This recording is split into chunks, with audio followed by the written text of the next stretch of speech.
2025 2026 ఆర్థిక సంవత్సరానికి సంబంధించినటువంటి కేంద్ర ఆర్థిక సర్వేను కేంద్ర ఆర్థిక శాఖ పార్లమెంట్లో ప్రవేశపెట్టింది ఈరోజు.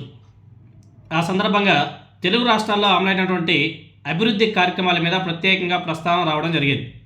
ముఖ్యంగా చెప్పాలంటే ఆంధ్రప్రదేశ్లో జగన్మోహన్ రెడ్డి గారు ముఖ్యమంత్రిగా ఉన్నప్పుడు అంటే 2019 నుంచి 2024 మధ్య కాలంలో వైఎస్ఆర్ కాంగ్రెస్ పార్టీ ప్రభుత్వం చేపట్టినటువంటి భూ సంస్కరణలు, వ్యవసాయ రంగం, వీటిలో తీసుకున్నటువంటి కీలక నిర్ణయాలను కేంద్ర ఆర్థిక సర్వే ప్రశంసించింది, అప్రిషియేట్ చేసింది. 2021లో వైఎస్ జగన్మోహన్ రెడ్డి గారి ప్రభుత్వం వ్యవసాయ రంగంలో చేపట్టినటువంటి సంస్కరణలను కేంద్ర ప్రభుత్వం అప్రిషియేట్ చేసింది. రైతుల భూ హక్కుల పరిరక్షణకు తీసుకొచ్చినటువంటి సమగ్ర భూ సర్వే కార్యక్రమాన్ని దేశంలోనే ఒక వినూత్న ప్రయోగంగా కేంద్ర ప్రభుత్వం పేర్కొంది. ఏపీ ప్రభుత్వం అంటే వైఎస్ఆర్ కాంగ్రెస్ పార్టీ అధికారంలో ఉన్నప్పుడు 2021లో ప్రారంభించినటువంటి రీసర్వే కార్యక్రమంలో ఆధునిక డ్రోన్ టెక్నాలజీని, జిఐఎస్ వ్యవస్థను వినియోగించడం జరిగింది. ఈ ప్రక్రియ ద్వారా ట్యాంపర్ ప్రూఫ్ డిజిటల్ ల్యాండ్ టైటిల్స్ను రైతులకు అందించడం జరిగింది. దీంతోనే భూ వివాదాలకు శాశ్వత పరిష్కారం లభించింది అనేసి కేంద్ర ఆర్థిక సర్వే పార్లమెంట్లో స్పష్టం చేసింది. ఎక్కడ? పార్లమెంట్లో స్పష్టం చేసింది. కేంద్ర ఆర్థిక సర్వే వివరాల ప్రకారం 2025 నాటికి ఆంధ్రప్రదేశ్లో 6801 గ్రామాల్లో సమగ్ర భూ సర్వే పూర్తయిందంట. మొత్తం 81 లక్షల భూములకు సంబంధించి రీసర్వే జరిగితే దాదాపు 86,000 భూ సరిహద్దుల వివాదాలు కూడా పరిష్కారమయ్యాయంట. ఇది దేశంలోనే ఒక అరుదైన ఘనతగా కేంద్ర ప్రభుత్వం పేర్కొంది.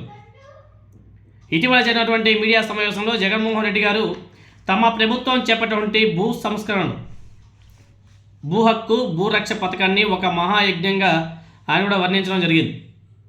విదేశాల్లో అమల్లో ఉన్నటువంటి ఆధునిక సాంకేతిక పరిజ్ఞానాన్ని వినియోగిస్తూ బ్రిటిష్ పాలన తర్వాత 100 ఏళ్లకు ఇలాంటి సమగ్ర భూ రీసర్వేను అమలు చేసినటువంటి ఘనత తమ ప్రభుత్వానిదే అనేసి జగన్మోహన్ రెడ్డి గారు చాలా స్పష్టంగా ఆ మీడియా సమావేశంలో చెప్పడం జరిగింది. దాన్నే ఇప్పుడు కేంద్ర ప్రభుత్వం పార్లమెంట్లో ప్రస్తావించడం జరిగింది. దీన్ని కూటమి ప్రభుత్వం క్రెడిట్ చోర్ చేయడానికి సిద్ధమైపోయింది. తాము చేపట్టినటువంటి భూ రీసర్వే కార్యక్రమాన్ని ప్రస్తుత తెలుగుదేశం పార్టీ ప్రభుత్వం, నారా చంద్రబాబు నాయుడు గారి ప్రభుత్వం తమ ఖాతాలో వేసుకుంటుందని చెప్పేసి వైఎస్ఆర్ కాంగ్రెస్ పార్టీ కూడా ఆరోపణలు చేసింది. జగన్మోహన్ రెడ్డి గారి మీడియా సమావేశంలో కూడా చెప్పడం జరిగింది. రైతులకు ఇచ్చినటువంటి పాస్ పుస్తకాల రంగులు మార్చి రీసర్వే క్రెడిట్ను తామే చేసినట్లుగా ప్రచారం చేసుకుంటుంది ఈ కూటమి ప్రభుత్వం. అలాగే సమగ్రంగా రీసర్వే పూర్తి చేసిన జగన్మోహన్ రెడ్డి గారి ప్రభుత్వానికి కేంద్రం గ్రాంట్గా విడుదల చేసినటువంటి 400 కోట్లను కూడా తమ విజయంగా వాళ్ళు సాధించినటువంటి ఘనతగా చెప్పుకుంటుంది తెలుగుదేశం పార్టీ ప్రభుత్వం. దాని మీద జగన్మోహన్ రెడ్డి గారు తీవ్ర ఆగ్రహం కూడా వ్యక్తం చేశారు.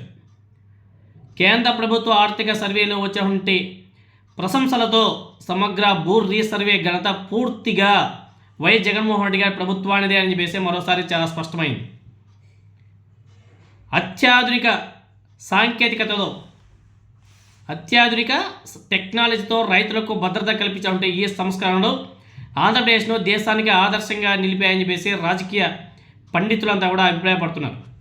దీన్ని కూడా తమ ఖాతాలో వేసుకొని వైసీపీ మీద బురదలే కార్యక్రమం చేపట్టింది ఈ కూటమి ప్రభుత్వం, నారా చంద్రబాబు నాయుడు గారు. మొన్న కూడా ఎక్కడో మాట్లాడాడు, మీ భూమిని జగన్మోహన్ రెడ్డి గారు ఆనాడు లాక్కునేసేవాడు, మేఘా రాకుండా ఉండే అని చెప్పేసి మళ్ళీ తప్పుడు మాటలు, తప్పుడు ప్రచారాలు చేయడానికి మళ్ళీ సిద్ధమైపోయాడు. ఈ కూటమి ప్రభుత్వం చేసినటువంటి అన్ని అసత్య ఆరోపణలు, ఈ కూటమి పార్టీలు చేసినటువంటి అసత్య ఆరోపణలు అన్నీ కూడా గత కొద్ది రోజులుగా మొత్తం కూడా కొట్టుకెళ్ళిపోతున్నాయి. భూ సర్వే కానీ, లడ్డూ కల్తీ కానీ, అదేవిధంగా వైసీపీ నాయకుల మీద పెట్టినటువంటి అక్రమ కేసులు, సంవత్సరాల నెలల తరబడి జైల్లో ఉన్నటువంటి వ్యక్తులందరూ కూడా ఈరోజు రిలీజ్ అయ్యారు. కాబట్టి చంద్రబాబు నాయుడు గారు చేసే ప్రతి అసత్య ప్రచారం మొత్తం కూడా ఇప్పుడిప్పుడు ఒక్కొక్కటి బయటపడుతున్నాయి. ప్రతి ఒక్కటి కూడా ప్రజలందరూ కూడా గమనిస్తున్నారు. Except Telugu Desam party hard core అభిమానులు, వాళ్ళపై మీద అందరూ గమనిస్తున్నారన్న సంగతి వాళ్ళు మర్చిపోతున్నారు. ఒకసారి రిమెంబర్ చేస్తున్నాం.